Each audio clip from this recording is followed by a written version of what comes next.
E aí, vamos dar um mergulho fascinante na história. A gente vai sair dos grandes tabuleiros geopolíticos lá da Europa direto para as ruas vibrantes e cheias de subversão do Rio de Janeiro colonial.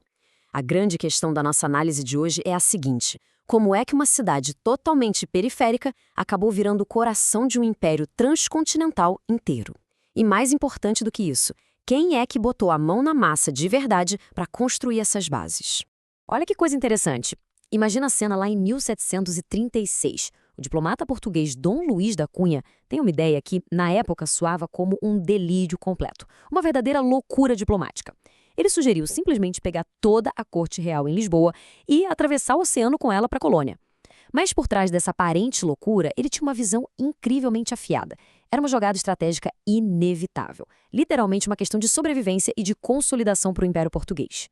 E é exatamente aí que entra o nosso conceito principal, a capitalidade. Porque, convenhamos, o Rio de Janeiro não nasceu pronto, com faixa de capital e tudo. Foi um processo. A cidade foi engolindo responsabilidades, se tornando o centro de uma teia supercomplexa de comércio global e defesa. Ela foi, aos poucos, puxando para si a liderança e absorvendo o controle de todas as regiões ali em volta. Parte 1. O sonho imperial visionário e a chave do Sul. Vamos entender juntos como essa ideia maluca de transferir a corte virou uma necessidade geopolítica urgente. Dando uma olhada rápida na linha do tempo, dá para ver direitinho essa escalada do Rio. Lá na restauração de 1640, a cidade já mostrava serviço, ajudando a reconquistar Angola e amarrando aquela rota altamente lucrativa e sombria com Luanda. Depois, avançando para 1713, os acordos pós-Utrecht meio que forçaram uma reconfiguração na defesa atlântica para barrar invasões. O resultado de tudo isso? O acúmulo de tantas funções e tanta importância militar que, em 1763, o Rio foi elevado à sede do vice-reinado. Não foi do dia para a noite, foi um passo a passo super calculado.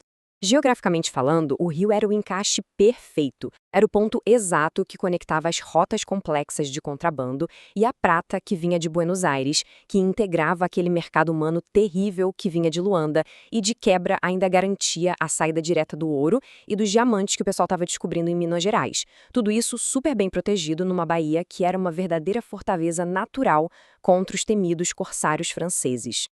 Era muito comum ouvir os ministros e governadores usando essas metáforas espaciais bem dramáticas. Eles viam a cidade literalmente como a chave que trancava a porta de um cofre cheio de tesouros inimagináveis. O rio era um muro, o antimural impenetrável. Para manter o território inteiro unido e não deixar os rivais botarem a mão nas minas e nos portos, a cidade precisava ser essa âncora no Atlântico Sul. Mas aí entra uma questão que muda o foco da nossa conversa. Porque enquanto os reis e ministros ficavam lá na Europa discutindo geopolítica nos palácios, quem é que estava no chão, sujando a mão de terra para construir a cidade de verdade? A realidade do dia a dia, o planejamento das ruas, a infraestrutura básica, isso tudo estava na mão de um poder completamente diferente. Parte 2. Desenhando a Cidade Santa. É aqui que a gente entra na influência da igreja e das ordens religiosas como os verdadeiros planejadores urbanos do Rio colonial. Na prática, a igreja funcionava como o Estado municipal ali no dia a dia. Sem os religiosos, simplesmente não tinha infraestrutura. Eram eles que monopolizavam as terras, operavam as próprias olarias para fazer tijolo, abriam e pavimentavam as ruas, a saúde e a educação, também na conta deles, administrando a Santa Casa e os colégios jesuítas. Eles financiavam até os chafarizes, os poços e a única iluminação pública que existia.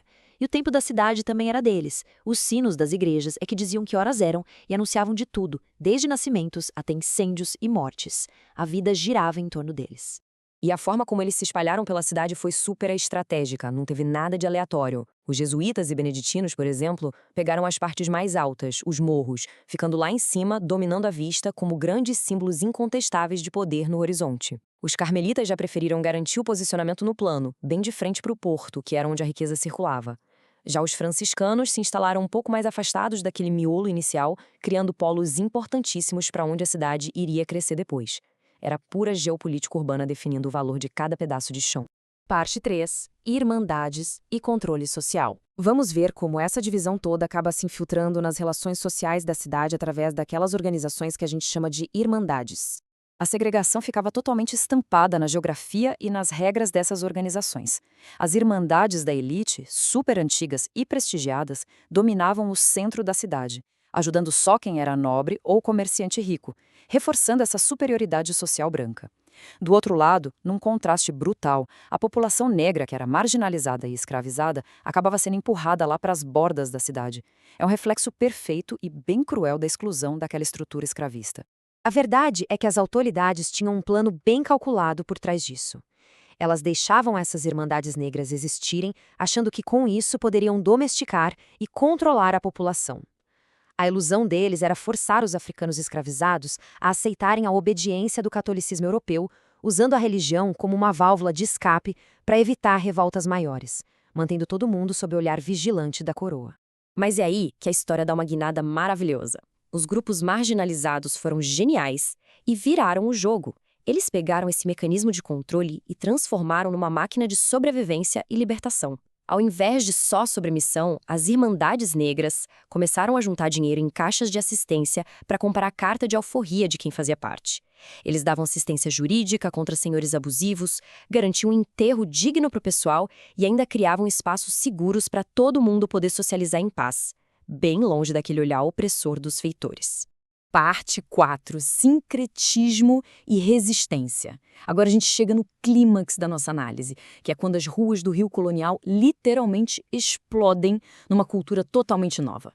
Essas pessoas foram arrancadas brutalmente de suas terras natais, jogadas num ambiente hostil, mas conseguiram, de um jeito brilhante, ancorar suas crenças ancestrais dentro dessa nova religião forçada. Eles escondiam a adoração a deuses como Ogum ou Xangô atrás da imagem de santos católicos. É o que chamamos de sincretismo. Foi um nível de adaptação extraordinário. Por fora, parecia submissão ao catolicismo, mas por dentro, eles estavam preservando e mantendo vivo um patrimônio espiritual gigantesco. E essa adaptação não ficava só escondida, ela transbordava para as ruas, criando um espetáculo visual de resistência gigantesco. Durante as festas católicas, as procissões viravam profundos atos de desafio cultural. Eles elegiam reis e rainhas, paravam as vias da capital com atabaques, ritmos e roupas africanas incríveis. Era uma quebra vibrante e maravilhosa naquela rotina pesada e opressora do trabalho forçado. No meio de tanto sofrimento compartilhado e dessas celebrações conjuntas intensas, nasceu algo inédito ali nos paralelepípedos da capital. Diferentes etnias, que às vezes até tinham suas rivalidades lá no continente africano, encontraram um terreno comum no Brasil. Formou-se ali uma coesão, uma identidade afro-brasileira totalmente unificada, uma rede de solidariedade nascida da urgência coletiva de preservar a própria humanidade. Para amarrar toda essa nossa conversa, fica uma provocação que vira de cabeça para baixo o que a gente costuma assumir sobre quem escreve a história. Se a coroa portuguesa fez os mapas e a igreja assentou os tijolos, será que não foram justamente essas pessoas marginalizadas, resistindo e dançando nas ruas, que deram a verdadeira alma para esse império? Os arquitetos até podem levantar os muros de uma cidade, sem dúvida, mas é sempre a cultura fervilhante de quem está ali dentro vivendo que dita a essência dela. Fica aí o convite para a gente continuar explorando como essas raízes tão profundas ainda ecoam e moldam as nossas cidades até hoje.